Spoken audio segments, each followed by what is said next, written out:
ഞങ്ങളെ ഭയങ്കരമായിട്ട് മനസ്സറിഞ്ഞ് സ്നേഹിക്കുന്ന കുറച്ച് ഗാർഡിയൻസ് പോലെയുള്ള ടീച്ചേഴ്സ് പോലെയുള്ള അല്ലെങ്കിൽ ഞങ്ങളെ വെൽവിഷേഴ്സ് ഉണ്ടല്ലോ, അങ്ങനെയുള്ള കുറേ ആൾക്കാർ ഞങ്ങൾ ചുറ്റും വന്നു എന്നുള്ളതാണ് എൻ്റെ ഏറ്റവും ഇമ്പോർട്ടൻ്റ് ആയിട്ടുള്ള കാര്യം. അതിൽ ആ ഒരു ടെക്നോളജി അതിൽ ഇൻകോർപ്പറേറ്റ് ചെയ്യണമെങ്കിലും ഞങ്ങൾക്ക് വലിയ റോളൊന്നുമില്ല. ഞങ്ങൾ ആകെ ചെയ്യുന്നത് പാട്ടുണ്ടാക്കും, ആ പാട്ട് കൊണ്ടുപോയി നമ്മൾ മുതിർന്ന ആളുകളെന്ന് വിചാരിക്കുന്ന നമ്മൾ ഗൈഡ് ചെയ്യാൻ പറ്റുമെന്ന് വിചാരിക്കുന്ന ആളുകളായിട്ട് ചിലപ്പോൾ ഡിസ്കസ് ചെയ്യാറുണ്ട്.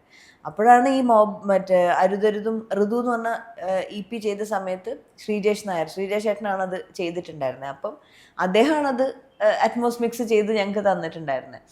അതിനെക്കുറിച്ച് ഞങ്ങൾക്ക് അറിഞ്ഞിട്ടല്ല, പക്ഷെ അത് അങ്ങനെ ചെയ്യാം എന്നുള്ള സാധ്യതകളെ കുറിച്ച് ഞങ്ങളായിട്ട് ഒരു കോൺവെർസേഷൻ വന്നപ്പോൾ അത് ചെയ്തു. അതിൽ ഭയങ്കര താങ്ക്ഫുള്ളാണ്. അതേപോലെ തന്നെയാണ് മൊഹബത്തിൻ്റെ വീഡിയോ ചെയ്തപ്പം AI-ന്റെ വളരെ നെയ്സൻ സ്റ്റേജിൽ തുടക്ക സമയത്താണ് അനീജ് അതിൽ ഇൻവോൾവ് ആണ്, അതുകൊണ്ട് അനീജിനെ അറിയാം. അപ്പോൾ അത് സുമേഷ് സാറാണ് ഇങ്ങനത്തെ ഒരു കാര്യം പറയണത്. നമുക്കൊരു വീഡിയോ വേണം എന്നുള്ള ആഗ്രഹമാണ് പറയുന്നത്. അപ്പം ഇത് പറയുന്ന സമയത്ത് ഞങ്ങളെ സംബന്ധിച്ച് ഞങ്ങൾ വളരെ ഓപ്പൺ ആയിട്ട് നിന്ന് കൊടുക്കും ഇതിന്. ഓക്കെ, നമ്മുടെ മുകളിൽ വെച്ച് പരീക്ഷിക്കുകയാണെങ്കിൽ അപ്പോൾ അത് ഇന്നവേ ഞങ്ങളത് എൻജോയ് ഉണ്ട് എല്ലാത്തിലും.